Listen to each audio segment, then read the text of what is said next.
ጤና ይስጥልን ክቡራን ተመልካቾቻችን፣ ሲሳይ አጌና ከሉዓላዊ ሚዲያ ሰኞ ሐምሌ 20 2018 ዓመተ ምህረት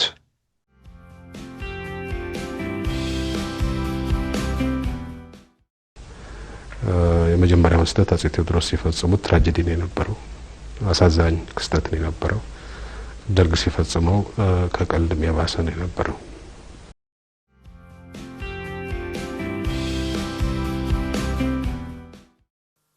ውድ ተመራቂዎች፣ በአብዮታዊ ዲሞክራሲ ዘመን ወድቆ የነበረው የሰራዊታችን ክብርና ዝና ለመመለስ ተቋማችን መከላከያ ባደረገው ስር ነቀል የለውጥ ንቅናቄ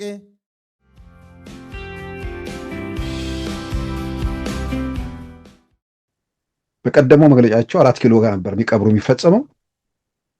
አሁን ከሰሞኑ ሊመጡብን ነው እንቀብራቸዋለን ከሆነ ደግሞ የቀብር ቦታ ለውጥ አለ ማለት ነው። ለብድር ጥሩምባ ነፊው ብልጽግና የሚቀበረው 4 ኪሎ መሆኑ ቀርቶ መቀሌ ይሆናል ወይ ደግሞ ትግራይ አንድ ቦታ ላይ ይሆናል ወደሚል ነገር ውስጥ ገብቷል። እንዲህ አይነት በቅዠት ውስጥ ያሉ ሰዎች ናቸው።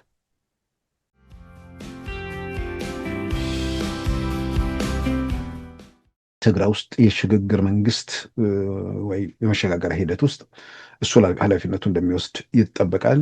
ህወሓት የሽግግር ሂደት ውስጥ ይገባል አይገባም፣ መተኮስ አለመተኮሱ በዛ ላይ የሚመሰረት እንደሚሆን ይታመናል።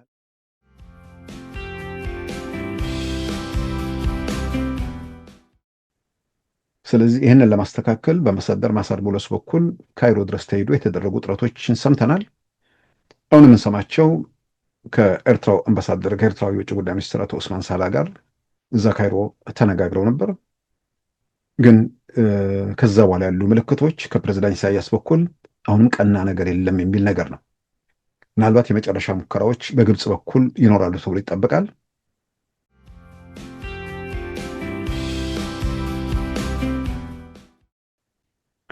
በዛሬ ፕሮግራማችን በእነዚህና በሌሎች ወቅታዊ ጉዳዮች ላይ ትኩረት አድርገናል። አሁን ወደ ዕለቱ ዜናም እናመራለን። በዶክተር ደብረጽዮን ገብረ ሚካኤል የሚመራው የህወሓት ቡድን ባለፈው ሳምንት እሑድ ሐምሌ 12 2018 በመቀሌና በሌሎች የትግራይ ከተሞች የጀመረው ስብሰባ አሁንም ቀጥሏል። ከፌዴራል መንግስት ጋር በኃይል ለመቅጠም ያላቸውን እቅድና እንቀብረዋለን የሚለውን ፉከራ አሁንም አልተገታም። የኢትዮጵያ የሀገር መከላከያ ሰራዊትም በፋኖ ኃይሎች መደበቂያ ጣቢያዎች ላይ የጀመረው ዘመቻ መቀጠሉን የሀገር መከላከያ ሚዲያ ሲዘግብ፣ ለተማሪዎች መመገቢያ የተዘጋጀ በፋኖ ኃይሎች የተዘረፈ ከ120 ኩንታል በላይ አልሚ ምግብ ተዘርፎ ከተደበቀበት መገኘቱንም ይፋ አድርጓል። በሳምንቱ መጨረሻ የኢትዮጵያ ጦር ኃይሎች ጠቅላይ ኤታማዦር ሹም ፊልድ ማርሻል ብርሃኑ ጁላ እንደገለጹት የኢትዮጵያ የሀገር መከላከያ ሰራዊት ባይመክተው ኖሮ የኢትዮጵያን ሕልውና የሚያከስሙ ተግባራት በኢትዮጵያ ውስጥ ሲፈጸሙ ቆይተዋል። የብልጽግናን መንግስት እንቀብረዋለን በሚል በህወሓት ፖለቲካ መሪዎችና ወታደራዊ አዛዦች መሪነት የቀጠለው ስብሰባ በቀጣዮቹ 2 ቀናት ይጠናቀቃል ተብሎም ይጠበቃል። የህወሓት ኃይሎች እንደፎከሩት ከስብሰባው ማጠቃለያ በኋላ ጦርነት ይከፍታሉ ወይንስ ባለበት ይቀጥላል የሚለው ለጊዜው በግልጽ የታወቀ ነገር የለም። የጠቅላይ ሚኒስትር አብይ አህመድ የምስራቅ አፍሪካ ጉዳዮች አማካሪ አቶ ጌታቸው ረዳ ባለፈው ሳምንት መጨረሻ በማህበራዊ ገጻቸው ባስተላለፉት መልእክት ዶክተር ደብረጽዮን ወደ ኤርትራ ተጉዘው ከአቶ ኢሳያስ አፈወርቂ ጋር መነጋገራቸውን አመልክተዋል። ከኤርትራ የጦር መሳሪያ ድጋፍ የጠየቁ ቢሆንም በያዛችሁት በቅድሚያ ጀምሩ እንደተባሉም አመልክተዋል። ከአቶ ጌታቸው ረዳ ገለጻ መረዳት እንደተቻለ ህወሓት ውጊያ ለመጀመር ዝግጅቱን ሲቀጥል፣ በኤርትራም በኩል ለውጊያው መጀመር አጋርነቷን አሳይታለች። ሁኔታዎች ወደ ኢትዮጵያና ኤርትራ ግጭት እንዳያመሩ በአሜሪካ በኩል የሚደረጉ ጥረቶች መቀጠላቸውም ተሰምቷል። ሆኖም በኤርትራ በኩል አሁንም ቀና ምላሾች አለመኖራቸውን የዲፕሎማቲክ ምንጮች ይገልጻሉ። የአሜሪካው ፕሬዝዳንት ዶናልድ ትራምፕ የአፍሪካና የአረብ አማካሪ አምባሳደር ማሳድ ቦሎስ በቅርቡ በግብጽ ካይሮ ከኤርትራዊ ውጭ ጉዳይ ሚኒስትር አቶ ኡስማን ሳላ ጋር ገንቢ ውይይት ማድረጋቸውን ቢገልጹም ከፕሬዝዳንት ኢሳያስ አፈወርቂ በኩል አዎንታዊ ምላሽ አለመገኘቱም ተመልክቷል። የቀረው አማራጭ በግብጽ በኩል በተዘዋዋሪ በኤርትራ ላይ ግፊት ማድረግ ሲሆን፣ በዚህ በኩል የሚኖረው ውጤት የአሜሪካን መንግስት ቀጣይ አቋም ወይንም እርምጃ ይወስናል ተብሎም ይጠበቃል። የኢትዮጵያ የሀገር መከላከያ ሰራዊትን በግብጽና በኤርትራ ይደገፋሉ በሚባሉት በሀገር ቤት በሚንቀሳቀሱ ኃይሎች ላይ ከሰሞኑ እርምጃዎችን አጠናክሮ ቀጥሏል። ለረዥም ጊዜያት የፋኖ ኃይሎች በነበሩባቸው ወረዳዎች ጭምር በተካሄደ ጸረ ሽምቅ ዘመቻ ከወታደራዊ ምርኮች ባሻገር የእህል ክምችት ብዛት፣ ተጋግሮ የተዘጋጁ እንጀራዎች፣ ተሽከርካሪዎች፣ ሞተር ሳይክሎች እንዲሁም የጭነት መኪኖችና ሌሎች በቁጥጥር ስር መዋላቸውን የመከላከያ ሚዲያ በፎቶግራፍ አስደግፈው አሰራጭተዋል። በተለይም በጎጃም በቢዩኝ ወረዳ ለቅድመ መደበኛ ተማሪዎች በአማራ ክልል ትምህርት ቢሮ የተላከ 120 ኩንታል አልሚ ምግብ በፋኖ ኃይሎች የተዘረፈ ቢሆንም ይህ እህል በድብቅ ከተከማቸበት በቁጥጥር ስር መዋሉን ከመከላከያ ዘገባ መረዳት ተችሏል። መከላከያ ያስመለሰውን እህል ለወረዳው ማስረከቡም ተዘግቧል። በኢትዮጵያ የሚንቀሳቀሱ የታጠቁ ኃይሎች ከውጭ ኃይሎች ጋር በመሆን ሲያደርጉት የነበረው እንቅስቃሴ በኢትዮጵያ ኪሳራ የባዕዳንን ፍላጎት ማስፈጸም እንደሆነ የገለጹት የኢትዮጵያ ጦር ኃይሎች ጠቅላይ ኤታማዦር ሹም ግባቸው የኢትዮጵያን ሕልውና ማክሰም እንደነበርም በሳምንቱ መጨረሻም ተናግረዋል። የኢትዮጵያ ጦር አካዳሚ የ71ኛ ዙር የመተማ ኮርስ እጩ መኮንኖች ምረቃ ላይ ቅዳሜ ሐምሌ 18 2018 ፊልድ ማርሻል ብርሃኑ ጁላ ባደረጉት ንግግር የተደረገውን ርብርብ የኢትዮጵያ ሀገር መከላከያ ሰራዊት ባይመክተው ኖሮ እርምጃው ኢትዮጵያንን ሀገር የሚያሳጣ ነበር ብለዋል። ዛሬም ዓይን ባወጣ ባንዳነት ከጠላት ጋር እየሰሩ አገራቸው ብትፈርስ ግድ በማይሰጣቸው ደረጃ ተረባርበዋል። የፖለቲካ ጥያቄና የህልውና አደጋ አለብን የሚል ጭምብል ለብሰው የጠላትን ብሔራዊ ጥቅም የሚያስጠብቅ ኢትዮጵያን የሚያዳክም ከተዳከመች ኢትዮጵያ የስልጣንና የሀብት ፍርፋሪ የሚጠብቅ ባንዳ በዝተዋል።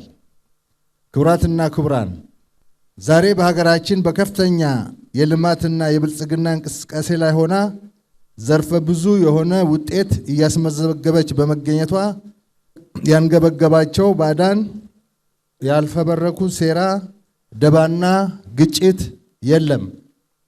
ይህንን የባንዳ ሴራ፣ ደባና ግጭት ተሸክሞ የገዛ ወገኖቹን አገር የሚወጋ ባንዳና መንደርተኛ ኢትዮጵያን ገድሎ ከመቅበር አይተናነስም። ጀግናው አርበኛና የአገር ፍቅር እሴት ባለቤት የሆነው የመከላከያ ሰራዊት እየወሰደ በመጣው አገርን የማዳን ተልዕኮ ጠላት ባይመክት ኖሮ ሰራዊቱ የኢትዮጵያ ሰራዊት ባይሆንና ልፍስፍስ ኃይል ቢሆን ኖሮ ባዕዳንና ባንዳዎች ለኢትዮጵያ የደገሱላት ጥፋት የአገርን ሕልውና የሚያጠፋ አደገኛ ድግስ ነበር።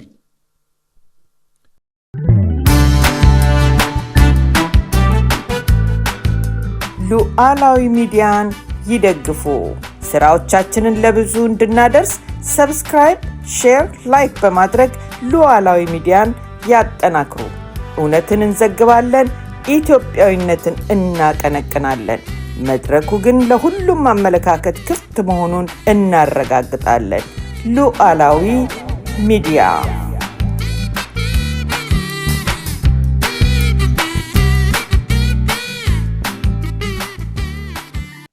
ክቡራን ተመልካቾቻችን የኢትዮጵያ ሀገር መከላከያ ሰራዊት ለ71ኛ ጊዜም ያሰለጠናቸውን እጩ መኮንኖች በሳምንቱ መጨረሻ አስመርቋል። 3 ዓመታት በወታደራዊ አካዳሚ የተከታተሉ የውጭ ሀገር ዜጎች ጭምር ያሉበት ለ71ኛ ጊዜ በተካሄደ ስነስርዓት የተመራቂዎቹ ወይ ደግሞ ኮርሱ መተማ በሚል መሰየሙን መረዳት ተችሏል። የእነዚህ ተመራቂዎች ስነስርዓት ላይ የኢትዮጵያ ጦር ኃይሎች ጠቅላይ ኤታማዦር ሹም ፊልድ ማርሻል ብርሃኑ ጁላም ተገኝቶ በመድረኩ ላይ ንግግር አድርገዋል። ምናልባትም ከዚህ ከምረቃው ጋር ተያይዞ ምናልባት የኢትዮጵያ ጦር አካዳሚ ተመልሶ ህይወት እየዘራ መሆኑን የሚያሳይም ነገር ስለሆነ ኢትዮጵያን መከላከያ ሰራዊት ለማዘመን ለማሻሻልና ለመለወጥ የሚደረገው ጥረት ተጠናክሮ መቀጠሉን የሚያሳይ ነው ማለት ይቻላል። የኢትዮጵያ ጦር አካዳሚ በንጉሱ ጊዜ ነበር በዩኒቨርሲቲ መግቢያ ነጥብ ይዘው ወደዛ መግባት የሚችሉ ተማሪዎች የነበሩበት። ከዛ በኋላ የደርግ መንግስት ሲመጣ በወታደሮች መካከል ልዩነት ወይ ደግሞ በመኮንኖች መካከል ልዩነት ፈጠረ በሚል እንደዘጋው ነው ሲገለጽ የነበረው። ከዛ በኋላ ኢትዮጵያ ጦር አካዳሚ አልነበራትም። በአንድ ዓመት ስልጠና የሚወሰድባቸው ነበሩ። በኋላ ደግሞ በቲፒኤልኤፍ ጊዜ እሱም እንዲቀር የተደረገበት ሁኔታ ነው የነበረውና በኢትዮጵያ ሀገር መከላከያ ሰራዊት በኩል ለማዘመን ወይ ደግሞ ለማሻሻል የሚደረጉ ጥረቱ ላይ በተለያየ መንገድ እንግዲህ ችግሮች ሲገጥሙ ቆይተው አሁን ዘመኑ የበለጠ የቴክኖሎጂ ዘመን ስለሆነ ከዩኒቨርሲቲም እንዲሁም ከፍተኛ ደረጃ ትምህርት ቤቶች የሚወጡ ተማሪዎች በዛ ሂደት ውስጥ ማለፋቸው ብዙ ነገሮችን ለመለወጥና ዘመናዊ ኢትዮጵያ ሀገር መከላከያ ሰራዊት ዘመናዊ ለማድረግ የሚደረገው ጥረት የሚያግዝ መሆኑን የሚያጠራጥር አይደለም። ምናልባትም ዋና ጉዳይ ተብሎ ሊገለጽ ይችላል። የተማሩ ወጣቶች በዚህ በመከላከያ ውስጥ ከቴክኖሎጂ ጋር የበለጠ መቀራረብ የሚችሉ ሰዎች መፈጠራቸው ብዙ ነገሮችን ለመለወጥ ያለው እድል ሰፊ ነው። ከዚሁ ጋር እንግዲህ ተያይዞ ምናልባት በኢትዮጵያ መከላከያ ሰራዊት ውስጥ የታለፉባቸው መንገዶች በተወሰነ ደረጃ ይህን አጋጣሚ አንስቶ መሰረት አድርጎ መነጋገር አጠቃላይ ኢትዮጵያ ውስጥ ካለው ከፖለቲካዊ ሁኔታ ጋርም ተያይዞ ዘላቂ መፍትሄ ለመስጠትም በተወሰነ ደረጃ የሚያግዛል ብዬ አምናለሁ። ለምንድን ነው ቲፒኤልኤፍ ሲመጣ መከላከያ ሰራዊቱን ያፈረሰው? ከዛ እንደገና መከላከያ ሰራዊቱን አደራጅቶ ከዜሮ ከ1988 ጀምሮ እንደገና ጉዞ ከቀጠለ በኋላ እስከ ተወሰነ ርቀት ከሄደ በኋላ ለምንድን ነው ለመኮንነት ስልጠና የሚማሩ ተማሪዎች ለምንድን ነው ከትምህርት ቤት መውጣት የሌለባቸው? ከዩኒቨርሲቲም ይሁን ከከፍተኛ ሁለተኛ ደረጃ ትምህርት ቤቶች ወጥተው ወደ መኮንነት ኮርስ መቀላቀል የለባቸውም? ከታች ያሉ ወታደሮች እያደጉ ሲመጡ እነሱን መኮንን እናደርጋለን ወደሚል ደረጃ ተሸጋግሮ በአዋጅ ወጥቶ፣ ስለዚህ ኢትዮጵያ ውስጥ የመኮንነት ስልጠና ከትምህርት ቤት መስጠት የቆመበት ሁኔታም ነበረ እስከ 2010 ዓ.ም። ያ በምን መነሻ ለምን ተደረገ የሚለውን በተወሰነ ደረጃ ማየቱ አጠቃላይ ኢትዮጵያ ውስጥ ያለውን አሁን ችግሮች ጋር ያሉት ነገሮችን ለመፍታትም ያግዛል ብዬ በተወሰነ ደረጃ አምናለሁ። ምን ነበር ስልጣን ላይ ያለው ቡድን ፍላጎቱ ወይ ደግሞ ዓላማው የሚለውን ነገር መመለስ በቀጣይ ኢትዮጵያ ፖለቲካ ውስጥ ያለውን ነገር ለማስተካከልም በብዙ መልኩ ይረዳል። አንዳንዴ ያሉ ልዩነቶችን ያሉ ችግሮችን ወይ ደግሞ የልዩነት መንስኤዎችን ወይ ደግሞ ፍላጎትና በመተግበር ላይ የተመነዘሩ ነገሮችን በተለያየ መንገድ መመልከቱ ለመፍትሄ በተወሰነ ደረጃ ያግዛል ብዬ አምናለሁ። ቲፒኤልኤፍ ወደ ኢትዮጵያ ፖለቲካ ስልጣን ሲመጣ የኢትዮጵያ ሀገር መከላከያ ሰራዊት ከአፄ ምኒልክ ጊዜ ጀምሮ የተደራጀ ሰራዊት ነው። ዘመናዊ ሆኖ በጦር ሚኒስቴር ስር የመጣ ሰራዊት ነው። ከ1917 ጀምሮ የመጣ ሰራዊት ነውና ያንን ሰራዊት በተመለከተ የንጉሱም የደርግም ተቀባብለውት እስከ 1983 ከመጣ በኋላ 100% እንዲፈርስ ተደረገ። ከዛ በኋላ ለአምስት እንደዚህ ዓመታት መደበኛ ሰራዊት በሌለበት ሁኔታ ውስጥ ነበር የቀጠለው። የኢህአዴግ ሰራዊት በሚል መጠሪያ ቀጠለ።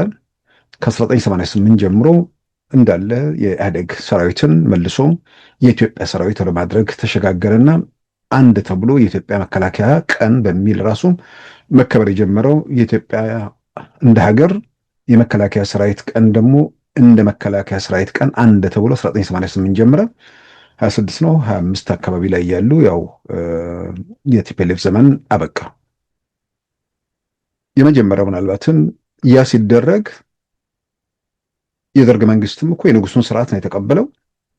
በንጉሱ ስርዓት ውስጥ ከስርዓቱ ጋር የማይስማሙ ሰዎች አሉ። ምንም ጥያቄ ውስጥ የሚገባ አይደለም። ስለዚህ ራሱ ደርግ የሚባለው አካል በተቋቋመበት ወቅት ወደ ስልጣን ለመምጣት ጥረት በሚደረግበት ሰዓት ከሻለቃ ማዕረግ በላይ ያላቸው ምናልባትም ከሌተና ኮሎኔል ማዕረግ በላይ ያላቸው ሰዎች አልነበሩበትም። እነዛኛዎቹ ከገዢው መደብ ጋር ያሉ ናቸው በሚል የታችኛው ከፍተኛ መኮንኖችና የበታች ማዕረጎች እንዲሁም ተራ ወታደሮች ናቸው ወደ ደርግ የሚባለው እንቅስቃሴ ውስጥ የገቡት። ሰራዊቱን በተመለከተ ግን በአዛዥነት በተለያየ መንገድ ያሉ ከላይ ያሉትን በተወሰነ ደረጃ በወንጀል እንጠረጥራቸዋለን የሚሉት አሰሩ። ሰራዊቱ ግን እንደ ኢትዮጵያ ሀገር መከላከያ ሰራዊት እንዲቀጥል ነው የተደረገው። የአፄ ኃይለሥላሴ ሰራዊት አልነበረም፣ የኢትዮጵያ ሰራዊት ነበር። በክቡር ዘበኛ በተለያየ ኮርሶች ውስጥ ያለፉ መኮንኖች ሐረር አካዳሚ የተማሩ፣ ወለታ ገነት ጦር ትምህርት ቤት የተማሩ ከሐረር አካዳሚም ወጥተው በውጭ ሀገራት በተለያዩ ሀገራት ለምሳሌ እንደ ሳንድረስት ሮያል አካዳሚ ለንደን ውስጥ ባለው እዛ ሄደው ተሸላሚ የነበሩ ኢትዮጵያን ጭምር ነበሩ። እዛ በምጭው መኮንነት ኮርስ እነሱ ሁሉ በአዛዥነት የቀጠሉበት በዛ ደረጃ አዛዥ አልነበሩም። ያኔ ግን መጨረሻ ላይ ወደ ጀነራልነት ተቃርበው እነሱ ሁሉ ያለፉበት ነውና ያ ሀገር መከላከያ ሰራዊት የኢትዮጵያ ሆኖ ቀጠለ። 1983 ላይ ደግሞ ሲመጣ ሰራዊቱን እንደ ሰራዊት በተለያየ መንገድ በኃላፊነት ወይ ደግሞ በወንጀል የሚሆን በተለያየ መንገድ የሚጠረጥሯቸውን ሰዎች ከሂደቱ አውጥቶ ሰራዊቱን እንደ ሰራዊት ይዞ ከመጡት ታጣቂ ጋር አዋህዶ መቀጠል የሚቻልበት ሁኔታ ዝግ አልነበረም። ነገር ግን ሰራዊቱ እንዲፈርስ ነው የተደረገው። ሰራዊቱ እንዲፈርስ፣ ሰራዊቱ እንዲዳከም ማን ሚናውን ተጫወተ? ራሱ የደርግ መንግስት ትልቅ ሚና ተጫውቷል። ቀደም ሲል እንደጠቀስኩት በእነሳን ድረስ ጭምር የተማሩ በኢትዮጵያ ወታደራዊ ኃላፊነት ላይ ደግሞ ትልልቅ ስፍራ ላይ የነበሩ ኢትዮጵያ በቀላሉ ልተካቸው ማትችላቸውን ከፍተኛ ሀገሪቱን የጦር ጀነራሎች ከ1980 ጀምሮ በተከታታይ ጨፈጨፈ ማለት ይቻላል። በፍርድ ቤት ሽፋን በተለያየ መንገድ የተወሰዱ እርምጃዎች ግልጽ ናቸው። ስለዚህ ሰራዊቱ ተዳክሞ፣ በሌላም በኩል ደግሞ እዛ ሂደት ውስጥ ያሉትም ሰዎች በሙሉ ልብ ስለ ሀገራቸው በስጋት ውስጥ የሚቀጥሉበት ሁኔታ በተቃውሞና በቁጣ ውስጥ እንዲኖሩ ያደረገ መቋጫ ያጣው ደግሞ ጦርነት በውይይት አለመፈታቱም የፈጠራቸው ነገሮች እነዚህ ተደራርቦ ከምንም በላይ ደግሞ ዓለም አቀፍ ሁኔታውም የራሱ አስተዋጽኦ ነበረው። ስለዚህ የዛን ጊዜ ኢትዮጵያ ውስጥ ህወሓት አዲስ አበባ፣ ሻዕቢያ አስመራ የሚገባበት ሁኔታ ተፈጠረ። ያ ሁኔታ ሲፈጠር ኢትዮጵያን እንደ ሀገር በቋሚነት ሀገሬ ነው የሆነ አፋኝ ይሁን ሌላ ስም እንስጠው ኢትዮጵያ ውስጥ የሚኖር መንግስት ካለ ያንን በጉልበት ይሁን በሰላምም ይሁን በማናቸውም መንገድ ለውጠን ምንም ምርጫ የለንም ሀገሩ የጋራ ነው በሚል ስሜት የተቃኘ ነገር ሳይሆን እስካለን ድረስ አለን በጋራ እንደ አንድ ሀገር ሰዎች መኖር የምንችልበት ሁኔታ ካለ እንኖራለን፣ ያለዛም ደግሞ የራሳችንን ጎጆ እንወጣለን በሚል ሀገሩ ራሱ በብሔር የተሸነሸነበት ሁኔታ መፈጠሩን ሰራዊቱን ለማዳከም ከሚደረገው ጥረት ጋር በነጣጥሎ ማየት የሚቻል ነገር አይመስለኝም።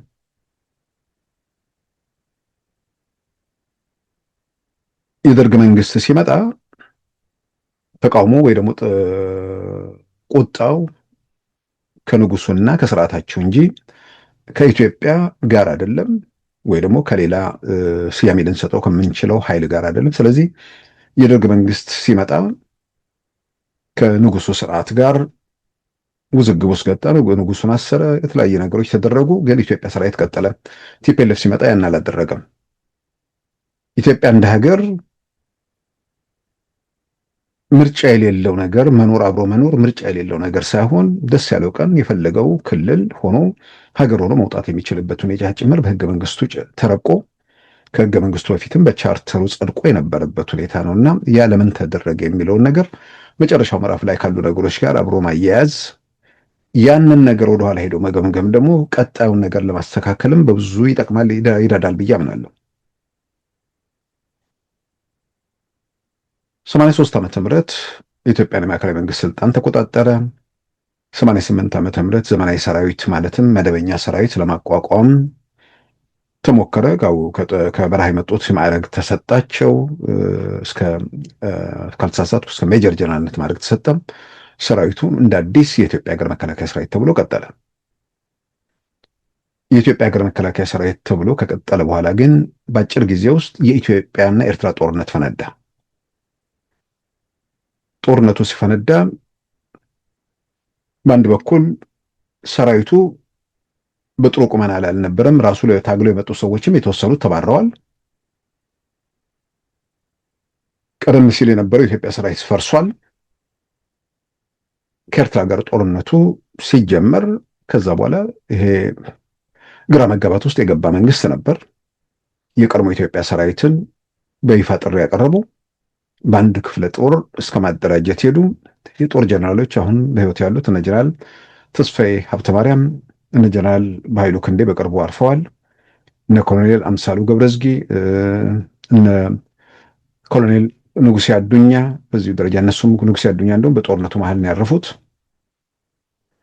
እነዚህን ጨምሮ በርካታ ወታደሮችና መኮንኖች ወደ ሰራዊቱ እንዲመለሱ ተደርገው መስዋዕትነት ከፍለዋል። አካላቸውንም አጥተዋል። የምናውቃቸው ሰዎች ሁሉ አሉ። ወደ ሰራዊቱ ያው የሀገር ጉዳይ ሲመጣ አሁን የቲፒኤልኤፍ ጉዳይ አይደለም የኢትዮጵያ ህልውና ጉዳይ ነው የሚባል ነገር ሲመጣ ወደዛ ሂደት ውስጥ ገቡ። ጦርነቱ ያው በኢትዮጵያ አሸናፊነት ከተጠናቀቀ በኋላ እዛ ጋር ቲፒኤልኤፎቹ የተወሰነ ነቁ ማለት ይቻላል። ሀገር ስታስተዳድርና በሽፍትነት ስልጣን ላይ ስትቀጥል ያለውን ልዩነት አዩ። ሰራዊቱን ለማዘመን አንዱ አስፈላጊ ነገር የተማሩ ልጆችን ከዩኒቨርሲቲና ከተለያዩ ቦታዎች ወደ ሀገር መከላከያ ሰራዊት ውስጥ ማስገባት ነው በሚል ዲፌንስ ኮሌጅ የሚባል ተከፈተ። ዲፌንስ ኮሌጅ ውስጥ ከዩኒቨርሲቲ ጭምር ነጥብ ያመጡ ልጆች ዩኒቨርሲቲም ግራጁዌት ያደረጉ ልጆች ጭምር ወደዛ መግባት የሚችሉበት ሁኔታ ተፈጠረ። ሲመረቁ በአድቫንስ ዲፕሎማ ይመረቃሉ፣ በአካዳሚ ውስጥ ማለት ነው። በሌላ ዘርፍ ቀደም ሲል ያላቸው እንዳለ ጠብቆ በአድቫንስ ዲፕሎማ ይመረቃሉ። ምክትል መቶ አለቃ ማዕረግ ይለብሳሉ። በዚህ መንገድ እየወጡ በተለይም ከቴክኒካል ምናምን ጋር የተያዙ ጉዳዮችም ስላሉ ወደ አየር ኃይል፣ ወደ ዲፌንስ ኢንጂነሪንግ ኮሌጅ፣ ወደ መከላከያ ኢንዱስትሪያል እንደ ሜቴክ እንዲሁም ጋፋት ምናምን የሚባሉ የጦር መሳሪያ ፋብሪካዎችና የመሳሰሉት ቦታዎች ላይ የሚመደቡበት ሁኔታ ተፈጠረ። የተወሰኑ ዓመታት ከሄዱ በኋላ እዛ ጋር ቲፒኤልኤፎቹ ባነኑ ነው የሚባለው። ስለ ኢትዮጵያ ሳይሆን ፍላጎታቸው ጋር የሚያያዝ ነገር ነው። በኋላ ላይ ካደረጉትም ነገር ጋር አብሮ ማየቱ ምናልባትም ቲፒኤልኤፍ ሲደግፉ የነበሩ ሰዎች ሁሉ ዘላቂ መፍትሄ ለመፈለግ ያለው ነገር ጋር ምንድን ነበር የተፈጠረው፣ ምን ነበር ቲፒኤልኤፎች የሚፈልጉት የሚለውን ማየቱ ይጠቅማል። አደጋው ሲመጣ ዘመናዊ ሰራዊት እንደሚያስፈልግ ታመነና ከዩኒቨርሲቲ የሚወጡ ልጆች የሚገቡበት ዲፌንስ ኮሌጅ ተቋቁሞ የተወሰነ ምርቃት ላይ ከሄዱ በኋላ የሚወጡት ተማሪዎች በተወሰነ ደረጃ በጊዜ ሂደት ውስጥ እያደገ ሲመጣ ከተለያየ የኢትዮጵያ አካባቢ ከተለያየ ብሔረሰብ ማዕረጋቸው እየጨመረ መኮንኖች፣ በኋላ ጀነራል የሚሆኑ ሰዎች ቁጥራቸው ከተለያየ አካባቢ ሊመጣ የሚችልበትን እድል ስለቃኙ ከተወሰነ እንትን በኋላ ማዕረጉ እንዳይሰጥ የሚደረግበት ሁኔታ ተፈጠረ። ዝም ብሎ ዲፌንስ ኮሌጅ ምናምን የሚባል ነገር እዛም ባሉበት ሁኔታ ውስጥ ተመረቀው የገቡትም ልጆች በተለያየ መንገድ በሚደረግባቸው ጫና በሰፊው በተለያዩ ቃለ ምልልሶች ራሴ አነጋግሬ ወጥቷል። ከዚህ ቀደም በአብዛኛው አሁን ከሀገር ውጭ ተሰደው የሚኖሩ አሉ። ፓይለት ሆነው ከገቡት ውስጥ ራሱ ያኔ የኢትዮጵያና ኤርትራ ጦርነት ሲጀመር የኢትዮጵያ አየር ኃይል ቶታሊ ሽባ ሆኖ ነበር። ምንም ማድረግ ስላልቻሉ ቅጥረኛ የቤላሩስ አውሮፕላን አብራሪዎች ተገዝተው ነበር ጦርነቱ ሲሳተፉ የነበሩት እነ ኮሎኔል በዛብህ ጴጥሮስ እነሱ ጦርነቱ መሃል ተመተው ወደቁ። ያ ሁኔታ ትምህርት ስለሰጠ የተማሩ ልጆችን ወደ ሀገሪቱ ዲፌንስ ኮሌጅ በስፋት ማስገባት ቻለ። ወደ አየር ኃይል ወደ ተለያዩ ቦታዎች ላይ ሄዱ። በዚህም የተነሳ እነዚህ ከአየር ኃይል በበረራ የተመረቁ ልጆች ዘመናዊ አውሮፕላኖችን እነሱ 27 የሚባሉትን እነሱን ደግሞ ለተጨማሪ ስልጠና ለመማር ወደ ውጭ ሀገር ተልከው ብዙ ሰው የሚያስታውሰው በ1998 አካባቢ ቤላሩስ 10 አብራሪዎች ሄደው 8ቱ እንደወጡ ነው የቀሩት። የኢትዮጵያ አየር ኃይል አብራሪዎች የመጀመሪያ ብራ ስልጠናቸውን ጨርሰዋል፣ ተመርቀዋል። ተጨማሪ ስልጠና ለመውሰድ ወደ ቤላሩስ በተለያዩ አውሮፕላኖች ላይ ለመሰልጠን ሄደው 8ቱም እንደሄዱ ነው የቀሩት፣ ጠፉ። 2 ተመለሱ። ከተመለሱት ውስጥ አንዷ ምናልባት በኢትዮጵያ ታሪክ ውስጥ የመጀመሪያው የጀት አብራሪ ነች።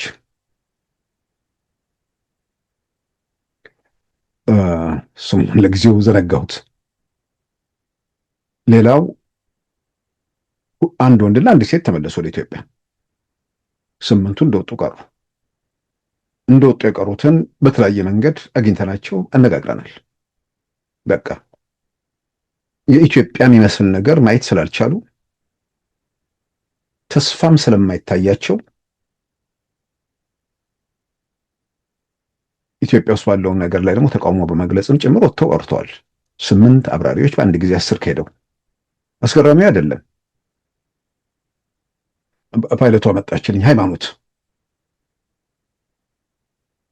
እሷና ዳዊት የሚባሉ 2 አብራሪዎች ተመልሶ ወደ ኢትዮጵያ። ዳዊት ምክንያቱ ባልታወቀ ሁኔታ ኢትዮጵያ ውስጥ ሞተ። ሃይማኖት ከሌሎች 2 አብራሪዎች ጋር ደግሞ እሷ በኬንያ በኩል ጠፋች። አሁን ካልተሳሳትኩ አሜሪካን ያለችው። በዚህ በሰፈር በምናምን ብንወስደው እንኳን ሃይማኖት የትግራይ ልጅ ነች፣ ግን አልተመቻትም። አንድ በዛ ሂደት ውስጥ በኋላ የወጣ አንድ አብራሪን አግኝቼ ነበር። እሱም እንደዚሁ ከትግራይ ነው። ስለ እሷም ስለ ሌሎችም ሲነግረኝ 8ቱ በጠፉበት ወቅት ሃይማኖትን አማክረዋት ቢሆን ኖሮ በእርግጠኝነት አብራቸው ጠፋ ነበር። ተመሳሳይ ከዚህ ስለመጣ በቃ የማይመቹ ነገሮች አሉ። ልጆቹ ተስፋ ነው የሚፈልጉት። የሆነውን ነገር ሁሉም ነገር በእጅ መጨምደደ እንደማይቀጥል ለማንም ግልጽ ነው። ስለዚህ የሁሉም የሆነ ስርዓት መመስረቱንና ተስፋ የሚጣልበት ሁኔታ ማየት ስላልቻሉ እንደወጡ ቀሩ። እነዚህ ሁኔታዎች ተደምሮ ዲፌንስ ኮሌጅ ውስጥ ማዕረግ መስጠት ቆመ። በዛ አልተወሰነም። የመከላከያ አዋጅ የሚባል ወጥቶ ከትምህርት ቤት ወደ መከላከያ የሚቀጠሩ ሰዎች ለመኮንነት መቀጠር እንዲቆም በአዋጅ ጸደቀ በፓርላማ። ማለት በደርግም በንጉሱም የ12ኛ ክፍል ትምህርታቸውን የጨረሱ በንጉሱ ጊዜ ዩኒቨርሲቲ መግቢያ ነጥብ ያላቸው፣ በደርግ የመጨረሻም አካባቢ የተወሰነ ነጥብ የሚጠየቅበት 2 ነጥብ ከዛ በላይ የሚባል በዛ መልክ ወደ ጦር ትምህርት ቤት መግባት ይቻል ነበር። ምንም ውትድርና ልምድ ሳይኖር በተራ ወታደር ምንድነው ከትምህርት ቤት ወጥተው ወደ ውትድርና ይቀላቀሉና ወደ መኮንነት ኮርስ ይካሄዳል። የነበረ ያለ የቀጠለ ነገር ነበር። ልክ ቲፒኤልኤፍ የወጡት ልጆች በዛው ሲቀሩ ከዲፌንስ ኮሌጅ የሚመረቁትም ልጆች በተለያየ መንገድ መጣጣም ሲሳናቸው ምንድነው ችግሩ? እነዚህ ልጆች ኢትዮጵያኖች ናቸው። በሰፈርም ካዩት እነሱ ቆመንለታል የሚሉት ሰፈር ልጅ ጭምር የወጡ ልጆች ናቸው። ለምንድን ነው ያልተመቻቸው? ለምንድን ነው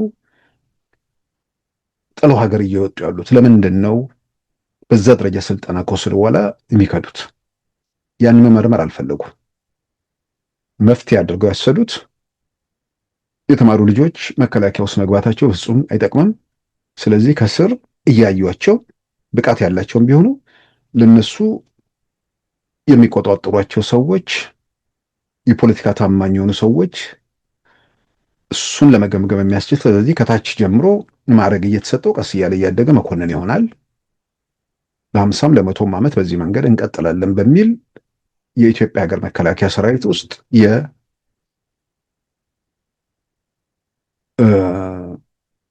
ትምህርት ቤት ወደ መኮንነት የሚገባውን ነገር ዘጉትና ቀጠሉ። ያው መጨረሻ ላይ ሁሉን ነገር ዘግተ ሁሉን ነገር በመዳፍ አድርገ መሄድ የሚቻልበት ነገር አይደለም። ሀገሩ የጋራ ነው። የሆነ የፖለቲካ ቡድናዊ ፍላጎትን ለማስጠበቅ ስትነሳና ሀገርን እንደ ሀገር ወደፊት ይዞ ለመጓዝ ባሉ መካከሎች የተፈጠሩ ግጭቶች ያው መጨረሻ ላይ ተደነቃቅፎ 2010 ላይ ሆኖ ሁላችንም እናውቃለን።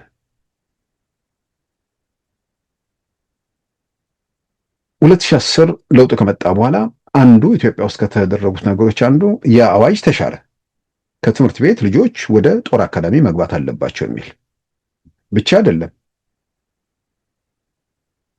ዋናው ጦር አካዳሚ አሁን እንደተመረቁት አይነት 3 ዓመታት ወታደራዊ እና የአካዳሚክ ትምህርት መማር የሚችሉበት ሁኔታ ተፈጥሮ አሁን በዛ መልክ የሚወጡ ተመራቂዎችንም እያየን ነው። ይህንን በተመለከተ ቀደም ሲል በአዋጅ ተሽሮ ያንን አስቀርተው ወደ ዘመናዊ የሀገር መከላከያ ሰራዊትን ለማዘመን በተማሩ ልጆች ወጣቶችን ከትምህርት ቤት ወደ ተቋሙ ለማስገባት የተደረገውን ጥረት ያኛውን መንገድ ዘግተው ወደ አዲስ ምዕራፍ ውስጥ መገባቱን ፊልድ ማርሻል ብርሃኑ ጁላ በቅዳሜው የምረቃ ስነ ስርዓት ላይ እንደዚህ ነበር የተናገሩት። ውድ ተመራቂዎች፣ በአብዮታዊ ዲሞክራሲ ዘመን ወድቆ የነበረው የሰራዊታችን ክብርና ዝና ለመመለስ ተቋማችን መከላከያ ባደረገው ስር ነቀል የለውጥ ንቅናቄ ከዚህ ቀደም በቀጥታ ከሰራዊቱ ውስጥ ብቻ በመመልመል ይሰጥ የነበረውን የእጩ መኮንነት የስልጠና አካሄድ በማሻሻል ከፍተኛ የትምህርት ተቋማትና ከሲቪል ማህበረሰብ የተማሩ ወጣቶች ተቋሙ እንዲቀላቀሉ እድል በመሰጠቱ በእጩ መኮንነት ስልጠና ለመሳተፍ በርካታ ወጣቶች ተቋሙን ተቀላቅለዋል። ይህ በመሆኑም ተቋማችን መከላከያ ለማህበረሰብ እና ለቴክኖሎጂ የቀረበ ተቋም እንዲሆን አድርጎታል። ይህን ነገር አጠቃላይ ስዕል በተለያየ መንገድ ማየቱ ጥሩ ነው። ቲፒኤልኤፍ ዓላማው ምን ነበር? ኢትዮጵያን ፖለቲካ ስልጣን ይዞ ምን ሲያደርግ ነበር? ያ ሁኔታ ዛሬ ባለው ፖለቲካዊ ሁኔታ ላይ ምን አደጋ ጋበዘ የሚለውንም ለማየት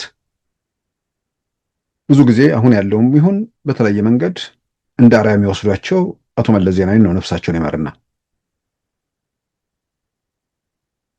ኢትዮጵያ እንደ ሀገር በዘላቂነት የኢትዮጵያን ሁሉ የጋራ ሆና ከትውልድ ትውልድ የምትሸጋገር ሀገር እንድትሆን በዛ ፍላጎትና ስሜት የፖለቲካ ስልጣኑ ላይ ነበሩ ወይ የሚለውን በደንብ መገምገሙም አስፈላጊ ነው። ሀገሩ ራሱ በዘር መሸንሸኑ የፈጠረውን ነገር አይቶ ግቡ ምን እንደሆነ ዝም ብሎ ለመገመት ይቻላል። ከዛ በላይ የኢትዮጵያ ሀገር መከላከያ ሰራዊት የተማሩ ወጣቶች ወደ መከላከያው የሚገቡበትን እድል ሲዘጋ ብቻ ሳይሆን የኢትዮጵያ መከላከያ ሰራዊትን ማዘመን እንደ ኋላ ቀርነት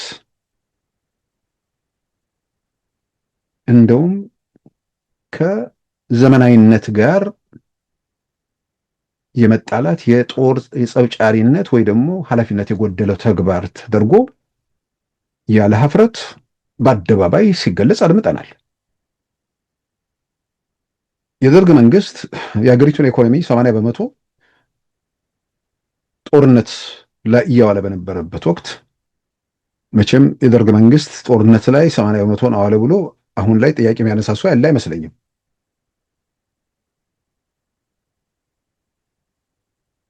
ቲፒኤልኤፍ እየወጋው ነው፣ ሻዕቢያ እየወጋው ነው፣ ሌሎች ኃይሎችም በተለያየ መንገድ እየሞከሩ ነው። ስለዚህ የደርግ መንግስት የሚጠየቀው ውስጥ ያለውን ነገር በግለሰብ አምባገነንነት ሁሉን ነገር እኔ እንደፈለግኩት አደርጋለሁ የሚል ጉዞ ሀገሪቱ መጨረሻ ላይ በአፍጢሟ እንድትደፋ በር ከፈተ እንጂ ጦርነቱን በተመለከተ ምናልባት በቀደመው ትንሽ የበለጠ አቅም በነበረው ሰዓት የመነጋገር እድሉ የሚባል ነገር ብዙ ጊዜ ይነሳል። እኔም ይህን ሀሳብ ደግፋለሁ። ነገር ግን በሻዕቢያም በህወሓትም በኩል የመነጋገሩ ፍላጎት ላይ ከመነሻው ጀምሮ ግባቸው ሌላ የተለያየ ነገር ስለሆነ ከኢትዮጵያ መንግስት ጋር ተነጋግረው የሚፈቱት ነገር አለ ብለው ስለማያምኑ በንግግር ላይም እንቅፋት በእነሱም በኩል በህወሓትም በሻዕቢያም በኩል እንደነበር የሚናገሩ ነገሮች አሉ። ይሄ በደንብ መጠናት መመርመርም አለበት። የደርግ መንግስት ግን ያን ጦርነት እያካሄደ ኢትዮጵያ ውስጥ ዘመናዊ የጦር መሳሪያ ፋብሪካዎችን ያቋቁም ነበር። እነ ጋፋት፣ ሆርማት የሚባሉ ቢያንስ ጥይት ማምረት ተጀምሮ ነበር። ክላሽ ማምረት ተጀምሮ ነበር። ያ እየተደረገ ነበር።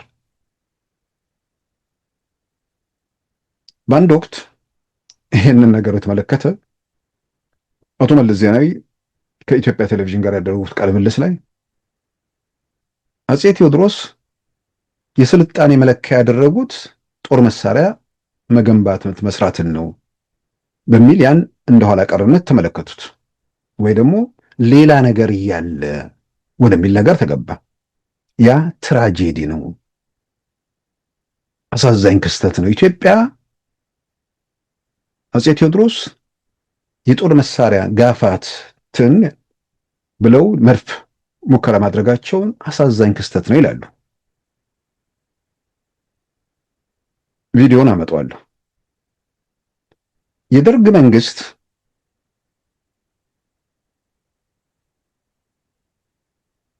ያንን ደገመው። መድገም ብቻ ሳይሆን የጦር መሳሪያ ፋብሪካውን አፄ ቴዎድሮስ የጦር መሳሪያ በፈበረኩበት ስፍራ ስም ሰየመው። ይሄ ኮሜዲ ነው በማለት ያጣጥሉታል።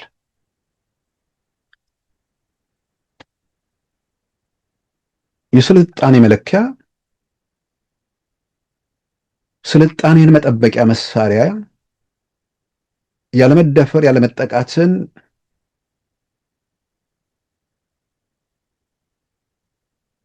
እሱን ማረጋገጫ ጭምር አይደለ? አንድ አካል አንድ መንግስት ወይ ደግሞ የትኛው ቡድን ህልውናው ማረጋገጫ የቀጣይነቱ ዋስትና ልክ አሜሪካ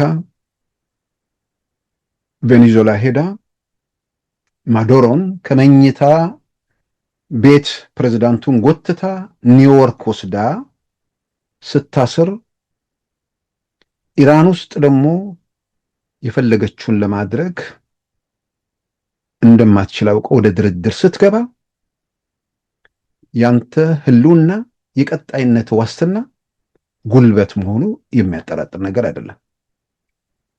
ይህንን የሆኑ ቲፒኤልኤፍ ውስጥ ያሉ አሁን ያሉ መቀሌ ምናምን ያሉ ሰዎች አይነት ነገር ቢናገሩት በእውቀት ማነስ ነው ይባላል።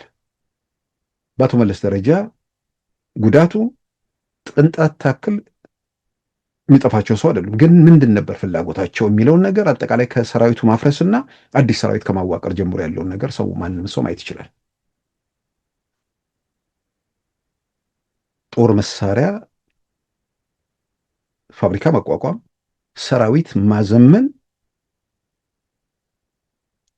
እንደ ነውር እንደ ወንጀል ኃላፊነት እንደጎደለው ተግባር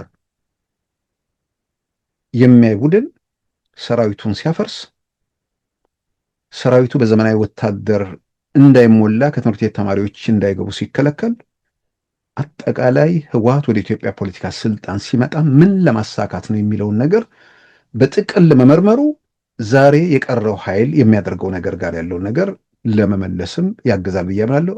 አቶ መለስ ይሄን ነበር ያሉት። የአፄ ቴዎድሮስን በምንወስድበት ወቅት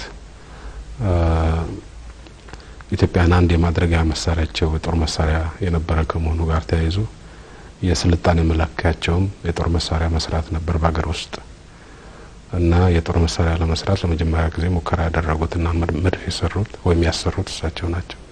በደርግ ጊዜ ወታደራዊ አገዛዝ ከመሆኑ ጋር ተያይዞ ስልጣኔውን በጦር መሳሪያ ነው የለካው እና አንድነትን በጉልበት ነው ለማስፈጸም የሞከረው። ሌላው ቀርቶ የጦር መሳሪያ ፋብሪካ እዚህ ሲያቋቁም የጦር መሳሪያ ፋብሪካው ስም አፄ ቴዎድሮስ የመጀመሪያውን የጦር መሳሪያ ፋብሪካ ያቋቋሙበት መንደር ስም ነበር የሰጠው እና ፈረንጆች አንድ ታሪካዊ ስህተት ሲፈጸም መጀመሪያ ትራጀዲ ነው፣ ሲደገም ቀልድ ይሆናል፣ ኮሜዲ ይሆናል ይላል።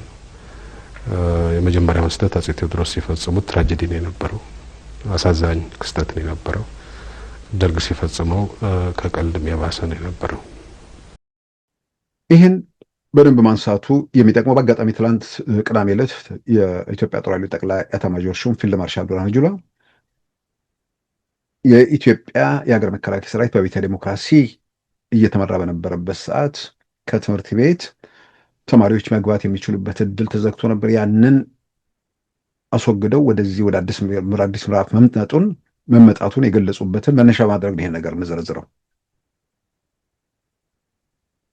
ለምን ሰራዊቱን አፈረሱት? ጦርነቱ አደጋ ከመጣ በኋላ አየር ኃይሉንም አፍርሰውታል። የጦርነቱ አደጋ ከመጣ በኋላ ዲፌንስ ኮሌጅን ለመክፈት ሞከሩ። መልሰው ለምን አዳከሙት? ከትምህርት ቤት ተማሪዎች ወደ መከላከያ ኮሌጅ የሚገቡበትን እድል ተፈጠረና ወደ እጩ መኮንነት ኮርስ፣ እሱንም ደግሞ ከትምህርት ቤት መምጣት አይቻልም ከውስጥ ማደግ አለብህ ወደሚል ነገር ውስጥ ለምን ተገባ? ሰራዊት ማዘመን፣ የጦር መሳሪያ መፈብረክ፣ ቴክኖሎጂ መታጠቅ እንደ ነውርና እንደ ኋላ ቀርነት ወይ ደግሞ እንደ ኃላፊነት እንደጎደለው ተግባር ለምን ማየት ተፈለገ?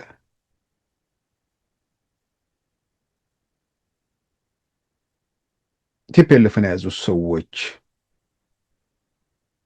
ፍላጎታቸው ኢትዮጵያን የማዕከላዊ መንግስት በቋሚነት ግባቸው መዳረሻቸው ኢትዮጵያ ነች ወይ የሚለውን ነገር ማንሳት የሚያስገድድበው እዚህ ጋር ነው። ስልጣን የያዙት በመዳፋቸው ያደረጉት ወይ ደግሞ ትግራይን ብቻ ቢሆን ኖሮ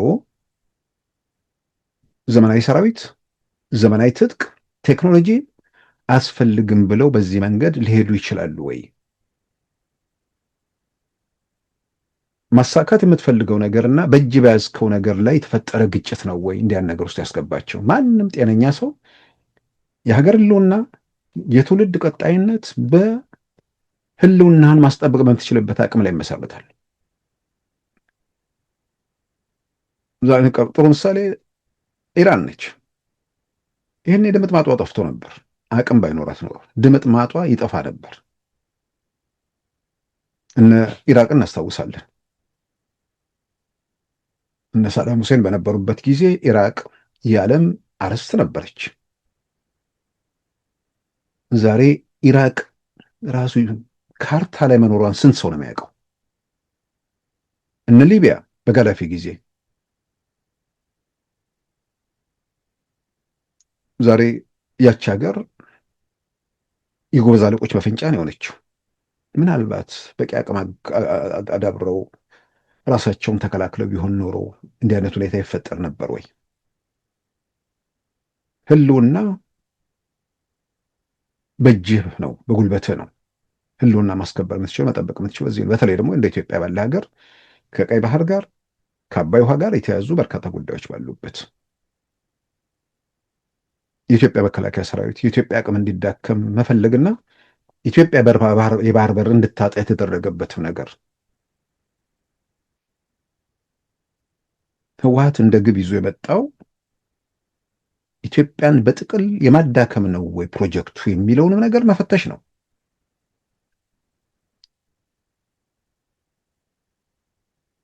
ህወሓት አዲስ አበባ፣ ሻዕቢያ አስመራ ስልጣን ላይ በያዙበት ወቅት በጉልበት ነፃነቱን አረጋግጧል። የኤርትራ ሻዕቢያ ህዝባዊ ሓርነት ግንባር። ነገር ግን ያ ነፃነቱ ህጋዊነትን ሊጎናጸፍ የሚችለው በኢትዮጵያ መልካም ፈቃድ ላይ ነበር። ሶማሊያን ብዙ ጊዜ የጠቀስን ነው። ሶማሌላንድ ከኤርትራ በፊት ነው ነፃ ያወጣችው ቢያንስ ወራት። ኤርትራ እንደ መንግስት ነፃ ሀገር ሆና ካለችበት ሁኔታ በተሻለ ዴሞክራሲያዊ ስርዓት ገንብታ ያለች ሀገር ነች። መሪዎች መቃየር የሚችሉባት ሀገር ነች። ነገር ግን ዓለም አቀፍ እውቅና የላት። የሶማሊያ ያውም ያኔ ደካማ የነበረ የፈረሰው መንግስት እንኳን አላውቅም ስላለ መንግስት ሳትሆን እስካሁን ቀጥላለች። ከ35 ዓመት በኋላ ገና ከእስራኤል ጋር ዲፕሎማሲያዊ ግንኙነት ጀምራለች። የኢትዮጵያ መንግስት በወቅቱ እጁ ላይ ትልቅ መሳሪያ ነበረ። ኤርትራ አየሩን ምድሩን ትቆጣጠራለ፣ ግን እውቅና የሌለ ሁኔታስ እውቅና የለህም ማለት ዲፕሎማሲያዊ ግንኙነት አይኖርህም። በተለያየ መንገድ የንግድ ግንኙነት አይኖርም። የተለያዩ ገደቦችና ማዕቀቦች ያሉበት እንደ ሀገር በደንብ መራመድ የምትችልበትን ነገር የሚጎትት ሁኔታ ስለሆነ ነፃነቱን በእጅ ይዘህ ያን ነፃነት ግን መሬት ላይ በተጨባጭ በተግባር የምትችልበት መሳሪያ ስልጣን ላይ ባለው በህዝባዊ ወያኔ ሓርነት ትግራይ እጅ ነበር። ቀላል ነው። በሁለት ምክንያት ማድረግ የሚችሉበት እድል ነበር። አንደኛ በዘላቂነት በኢትዮጵያና በኤርትራ መካከል የተፈጠረው ውጥረት ጊዜ እየወሰደ እየሻረ ሊሄድ ይችላል። ያ ሲሆን ግን እንደ ሀገር መቀመጣቸው ችግር ላይኖርበት ይችላል። ስለዚህ የኢትዮጵያ መንግስት የነፃነቱን ጉዳይ እቀበላለሁ፣ ነገር ግን ሁለት ወደብ ነው ያላችሁ እናንተ፣ አሰብን ብታጡ የሚጎልባችሁ የለም፣ እኛ አሰብን ብናጣ ግን የሆነ የመዘጋት ነገር ውስጥ ነው የምንገባው። ስለዚህ የእውቅናውን ጉዳይ በዛ መንገድ ዋስትና ሰጥቶ ለተባበሩት መንግስት ጽፎ አሰብን በኢትዮጵያ እጅ ማረጋገጥ የሚችልበት እድል 100% በእጁ ነበር። ያንን ለምን አላደረጉትም ነው? ሰራዊቱን ማፍረስ፣ ይህን አሰብን የማግኘት ሁኔታ መዝጋት፣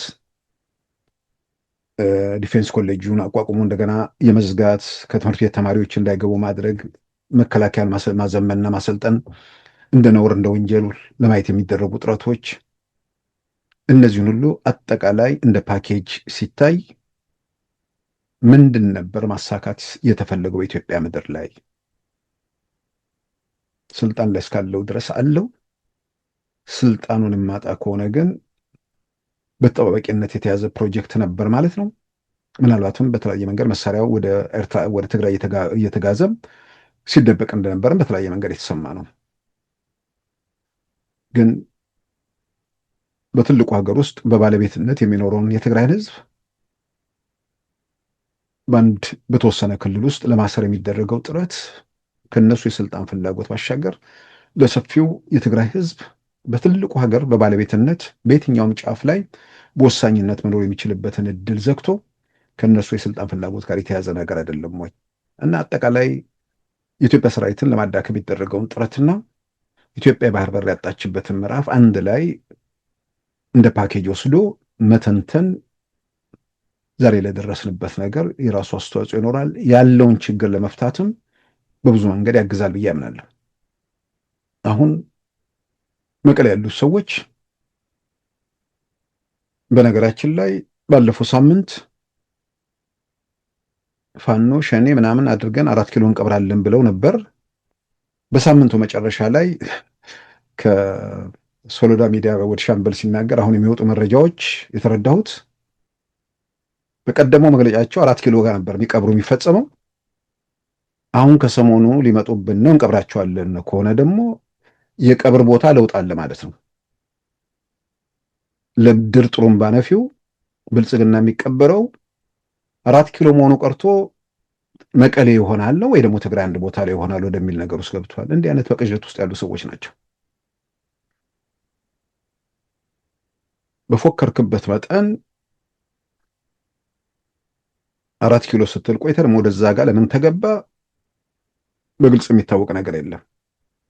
ስብሰባቸው በሚቀጥሉት 2 ቀናት ምናምን ይቀጥላል። ከዛ በኋላ ይተኩሳሉ አይተኩሱ የሚታይ ነገር ነው። የኢትዮጵያ መንግስት የሁኔታ ባለበት ዓለም አቀፉ ማህበረሰብ ራሱ በዚህ ሁኔታ ውስጥ ምን እያደረገ ነው? ዝም ብሎ እንዳልተቀመጠ በጣም በእርግጠኝነት መናገር ይቻላል። ትግራይ ውስጥ ያለው ሁኔታ ይለወጣል የሚለው ከሚገልጸው በላይ የሚለወጥ ነገር ነው። እነዚህ ቀደም ሲል ሳነሳቸው የነበሩት ነገሮች በመጣንባቸው መንገዶች ላይ እንደ ችግር ወይ ደግሞ ተይዞ የተመጣው አጀንዳ የፈጠራቸው ቀውሶች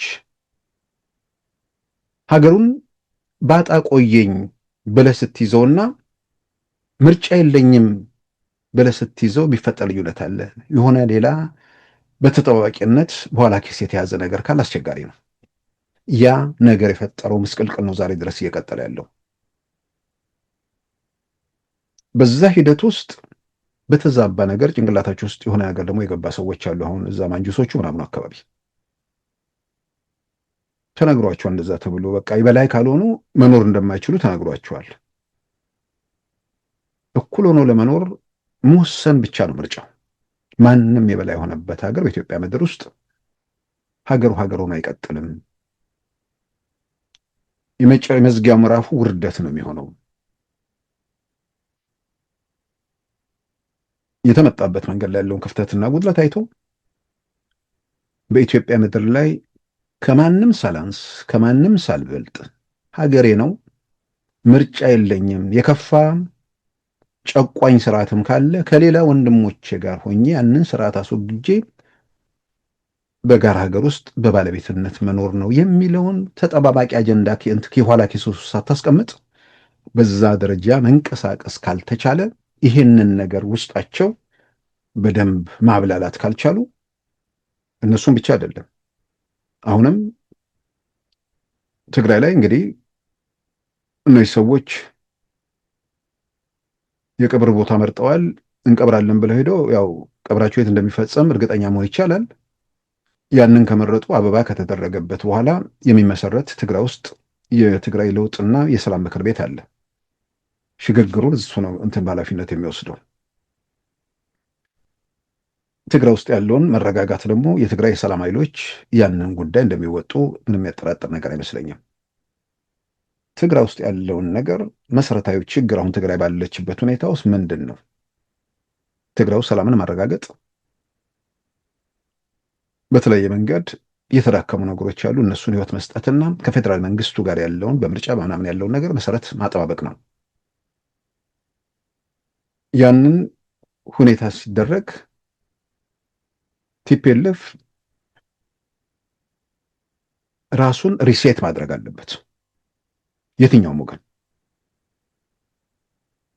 ምክንያቱም የሆነ ተዛብቶ እንትን ያለ ነገር የተሞላ ነገር ይሄ ሲወጣ ያ ሲገባ ብዙ ነገር ሊበላሽ ስለሚችል ለመቀበልም ለመግፋትም የሚያስቸግሩ ነገሮች ስለሚኖሩ ሪሴት አድርጎ ሁሉን ነገር በኢትዮጵያ ማዕቀፍ የትግራይ ህዝብ መብትና ነጻነት፣ እኩልነትና ባለቤትነት ከሌላው ኢትዮጵያዊ ጋር በየትኛውም የኢትዮጵያ ጫፍ ሀገሩ መሆኑን የሚያረጋግጥ ነገር ውስጥ መግባት ከዚህ ቀደም በኋላ ኪስ ያለውን ነገር ይዞ ትግራይ ውስጥ ያለውን ነገር ማስተካከል አይቻልም። ተመልሶ ታጥቦ ጭቃ ውስጥ የሚገባበት ነገር ስላለ እዚህ ሁኔታ ላይ እስከዛሬ የተመጣበት መንገድ ላይ ያሉ ክፍተቶችና ጉድለቶችን በተጨባጭ ማየቱና ሪሴት አድርጎ መጀመሩ ብዙ ነገርን ያርማል፣ ያስተካክላል ብዬ አምናለሁ። ጥቂት የፖለቲካ ስልጣን ፍላጎት ያላቸው ሰዎች በፈጠሩት ትርምስና ቀውስ ትውልድ ዋጋ እየከፈለ መቀጠል የለበትም። አሁን ለትግራይም ለሌላውም ካሳው የተመጣበት መንገድ ላይ ያለውን ጉድለትና ክፍተት አይቶ ከምር የማንም መብት ያልተገደበበት የማንም ነፃነት ያልተወሰደበት መፍትሄ አቅጣጫ ለመሄድ ነው። ይህን ስል የወልቃይት ጥያቄና የመሳሰሉትን ጨምሮ እውነቱን መሰረት አድርጎ ለመፍትሄ መንቀሳቀስ። ስትመጣ በጉልበት የከለልከው ነገር እግዚአብሔር ሰማይና ምድርን ሲፈጥር ለአንተ እንደተከለለ አድርጎ በዛ ደረጃ የሚሰራው ነገር ይልቁንም በሌላ ወገን ያለው ወደኋላ ተመልሶ ጎንደር ይግባና ከዛ በኋላ እንነጋገር አይደለም እያለ ያለው ባለበት ሁኔታ ውስጥ እንነጋገር የሚል ነገር ስላለ ወልቃይት አይደለም አዲስ አበባም የትኛውም ጫፍ የትኛውም ኢትዮጵያዊ ባለቤት ነኝ የሚልበት የፖለቲካ ስርዓትን ማሰብ እንጂ ሰሊጥ ስላለው ወርቅ ስላለው የሚል ነገር ውስጥ መግባት እዛ እኮ ሰሊጥ ያለበትም ወርቅ ያለበትም እኮ ባለቤቶቹ አይደለም እኮ ነዋሪው አይደለም እኮ የተደራጁ ዘራፊዎች ናቸው ሲቀሙ የነበሩት። ይልቁንም እነዛ ቦታዎችም የሀገር ሀብት ናቸው። በሌላም በኩል ነው በቀጥታ በቦታ ያሉ ሰዎች የኢኮኖሚ ተጠቃሚነትን የሚያረጋግጥ ነገር ላይ እሱ ላይ ስራ መስራት ነውና በዚህ በኩል ያሉ ነገሮችን የለውጥ ምክር ቤቱ አካባቢ ስራዎቹ እነሱን ጋር መሰራት እንዳለበት ይሰማኛል። አሁን ወዴት እየሄድን ነው? ብዙ የሚያጠራጥር ነገር አይመስለኝም። ቲፒኤልኤፍ ፎክሯል። እንዳልኩት የቀብር ቦታ ገና አልወሰኑም። ያው አልወሰኑም ያልኩት ባለፈው ሳምንት አዲስ አበባ ብለው ነበር። አሁን ደግሞ ወደ ትግራይ ስላደረጉት ነገ መጥተው ደግሞ የት እንደሚሉ ስለማናቅ የቀብር ቦታውን እስኪነግሩን ድረስ እሱ እየገመትን እንቀመጣለን። በዚህ ሁኔታ መቀጠል ይቻላል? መቀጠል የሚቻል አይመስለኝም። ይተኩሳሉ ወይንም ደግሞ ለሰላም ራሳቸውን ያዘጋጃሉ። የፌዴራል መንግስቱም ኃላፊነት አለበት ህብረተሰቡን ሰላምና ደህንነት የማረጋገጥ። የትግራይ ህዝብ በጀት ማግኘት መብት አለው። የተፈናቀሉ ዜጎች መመለስ አለባቸው። የተፈናቀሉ ስል ወልቃይት ከምናምን የተፈናቀሉት አይደለም። ከመቀሌ ከምናምን የተፈናቀሉና ወደ አዲስ አበባና ወደ ተለያዩ ኢትዮጵያ አካባቢዎች ሄዱ በተለያየ መንገድ የስራ እድል አግኝተው ተመቻችተው ያሉ ሰዎች እነሱ ሀገራቸውን መቀጠል ይችላሉ። ግን ሰው ድንገት ከቤቱ ሲወጣ የሚፈጠሩ ክፍተቶች ስላሉ በዛ መንገድ የተፈናቅለው ምናልባትም አስቸጋሪ ሁኔታ ውስጥ የሚኖሩ ሰዎች ሊኖሩ ስለሚችሉ እነሱን ወደ ቤታቸው መለስ የሚችሉበት ሁኔታ መፈጠር አለበት። ያን ለማድረግ ትልቁ አቋራጭና አዋጩ መንገድ የሰላም መንገድ ነው። ፉከራውን አቁመው ለፕሪቶሪያ ሰላም ስምምነት ተገዝቶ በዛ መንገድ ላይ እነ ኦሉሴጉን ኦባሳንጆ እንዲሁም የአሜሪካው አምባሳደር ማሲንጋ በእነሱ በኩል የቀረበውን ጥሪ ተቀብለው ለመፍትሄ መንቀሳቀስ ነው። ያ የማይሆን ከሆነ ነገሮች እንዲህ ያሉ ሊቀጥሉ አይችሉም። እዚህ መሀል እንግዲህ ያለው ነገር ዓለም አቀፉ ማህበረሰብ የራሱ ሚና እየተጫወተ ነው ብዬ አምናለሁ። ዓለም አቀፉ ማህበረሰብ ቀንዱ አካባቢ ላይ አሁንም ከዚህ ከሆርሙዝ ጋር ያለው ነገር ባልተፈታበት እንደገና ሁቲ አማጽያን በቀይ ባህር አካባቢ የፈጠሩትን ነገር ስላለ እዛ አካባቢ ቀውሱ እንዲባባስ እንደማይፈልጉ ግልጽ ነው። ስለዚህ ይህንን ለማስተካከል በአምባሳደር ማሳድ ቦሎስ በኩል ካይሮ ድረስ ተሄዶ የተደረጉ ጥረቶችን ሰምተናል። አሁን የምንሰማቸው ከኤርትራው አምባሳደር ከኤርትራዊ የውጭ ጉዳይ ሚኒስትር አቶ ኡስማን ሳላ ጋር እዛ ካይሮ ተነጋግረው ነበር። ግን ከዛ በኋላ ያሉ ምልክቶች ከፕሬዝዳንት ኢሳያስ በኩል አሁንም ቀና ነገር የለም የሚል ነገር ነው። ምናልባት የመጨረሻ ሙከራዎች በግብፅ በኩል ይኖራሉ ተብሎ ይጠበቃል። ያው በግብፅ በኩል እልባት ካላገኘ ይህ ሁሉ እንግዲህ ቲፒኤልኤፎቹ እንዳሉት ካልተኮሱ በመሃል ስለሚቀጥለው ነገር ነው። ከተኮሱም የኤርትራ መንግስት የነ አምባሳደር ማሳድ ቦሎስን ጥረት ተቀብሎ እጁን ከሰበሰበ በአጭር ጊዜ ውስጥ ሁሉ ነገር መልክ የሚይዝበት ነገር ነው። እጁን አልሰበሰበም ብሎ ደግሞ እዚህ ሂደት ላይ በሁከቱና በግርግሩ የሚቀጥልበት ነገር ካለ ያው የኢትዮጵያ መንግስት ሁሌም በተመሳሳይ ነገር ውስጥ መቀጠል ስለሌለበት የሀገሩን ሰላምና ደህንነት ለማረጋገጥ በሌላም በኩል ደግሞ በህጋዊ መንገድ የሚያነሳቸውን ነገር በህግ ምላሽ አልሰጥም የሚል አካል ካለ ምናልባት በህግ ምላሽ የሚሰጥ ወገን ፍለጋም በተወሰነ ደረጃ መቀጠሉ ወደ ፊት መገፋቱ የሚያጠራጥር ነገር አይመስለኝም። ለዚህም ይመስለኛል የኢትዮጵያ መንግስት መጠነ ሰፊ ኦፕሬሽን በተለይም መንገድ መሪ ያጯቸውን ፋኖና ሸኔን እነ ወይዘሮ ፈትለወርቅ በአደባባይ ስለተናገሩ እርግጥ ነው እነሱ ከመናገራቸውን በፊት መንግስት ባለው መረጃ ሰዎቹ እየተናበቡ መሆናቸውን ስለሚያውቅ ይመስለኛል ይሄ የተራረፈውን የሸኔ ፋኖ ምናምን ሳይው በየስርቻ አሁን እየለቃቀሟቸው ነው። አሁን ትልቅ እህል ክምችታቸው በተለይ ከአንድ የተማሪዎች እንዳይማሩ መከልከላቸው ብቻ ሳይሆን አሁን ትምህርት ቤት አካባቢ አልሚ ምግብ ተብሎ ትምህርት ቤት ለሚማሩ ልጆች የአማራ ክልል የትምህርት ቢሮ የላከው እህል ዘርፈው ያከማቹበት መጋዘን የግለሰብ ቤት ነው ያለው ያከማቹት አሉ። እሱን ጨምሮ በርካታ ነገሮች በቁጥጥር ስር እየዋሉ ነው። ዝናብ ስለሆነ የኢትዮጵያ መንግስት አይመጣብንም ብለው አስበው ይሆን አይታወቅም። አሁን ብዙ ነገር የማስተካከል የማጽዳት እነዛ መንገድ መሪ ለሚያስቡት ሰዎች መንገድ መሪዎቻቸውን አዳክመው መጠበቁንም ስራ እየተሰራ ነውና በቀጣይ የሚሆነው ነገር የብዙ ቢጠቅማቸው ነገር አይደለም። መንገድ መሪዎቻቸው ሲቆነጠጡ ቁንጥጫው ምን ውጤት ሊያመጣ እንደሚችል ደግሞ እሱንም አይተው ገምግመው በዚህ በኩል የራሳቸውን ቆም ብለው ነገሮችን ይመረምራሉ አይመረምሩም፣ እሱም በሂደት የምናየው ነው። ግን ዞሮ ዞሮ የኢትዮጵያ መንግስት ህግና ሰላምን ለማስከበር ያለውን ይሄ ውጣ ገባ ውጣ የሚለውን ነገር አንድ ቦታ ላይ እልባት ለመስጠት ያው እየተንቀሳቀስ መሆኑንም እያነየን ነው። የትግራይ የሰላምና የለውጥ ምክር ቤት ትግራይ ውስጥ የሽግግር መንግስት ወይ የመሸጋገሪያ ሂደት ውስጥ እሱ ኃላፊነቱ እንደሚወስድ ይጠበቃል። ህወሓት የሽግግር ሂደት ውስጥ ይገባል አይገባም፣ መተኮስ አለመተኮሱ በዛ ላይ የሚመሰረት እንደሚሆን ይታመናል። እንግዲህ ቀጣዩን የምናየው ይሆናል። ክቡራን ተመልካቾቻችን የዛሬ ሰኞ ሐምሌ 20 2018 ፕሮግራማችን በዚሁ ተጠናቋል። ጤና ይስጥልን።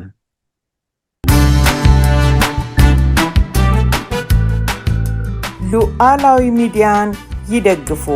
ስራዎቻችንን ለብዙ እንድናደርስ ሰብስክራይብ፣ ሼር፣ ላይክ በማድረግ ሉዓላዊ ሚዲያን ያጠናክሩ። እውነትን እንዘግባለን፣ ኢትዮጵያዊነትን እናቀነቅናለን። መድረኩ ግን ለሁሉም አመለካከት ክፍት መሆኑን እናረጋግጣለን። ሉዓላዊ ሚዲያ